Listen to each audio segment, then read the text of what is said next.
आज आपण बघणार आहोत फणसाचं सांदण कसं बनवायचं ते। त्यासाठी इथे कापा फणस घेतलेला आहे। यातल्या गोट्या साईडला काढून गरे मिक्सरला बारीक करून घ्यायचे आहेत।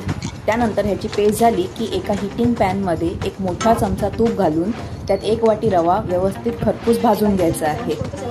त्यानंतर याला थंड व्हायला ठेवायचं आणि एका साईडला फणसाच्या पेस्ट मध्ये 1 वाटी ओलं खोबरं, 1 वाटी गूळ पावडर आणि थोडीशी वेलची पावडर टाकून हे मिक्स करून घ्यायचं आहे।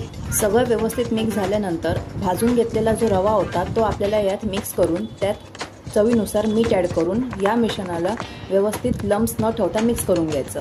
एका बोलमध्ये तळाला तूप लावून हे मिक्सचर आपल्याला त्यात ॲड करायचं आहे। दुसऱ्या बाजूला स्टीम करण्यासाठी पाणी ऑलरेडी तापत ठेवायचं आहे। पाणी उकळलं की त्यात आपल्याला हे मिक्सचर स्टीम करण्यासाठी 10 ते 15 मिनिटं मीडियम फ्लेमवरती ठेवून द्यायचं आहे। आता आपलं हे स्टीम करून रेडी झालेलं आहे।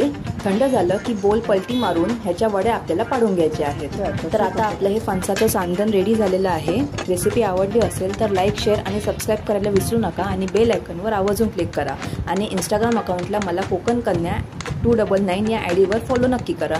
भेटूया नेक्स्ट व्हिडिओमध्ये। थँक्यू।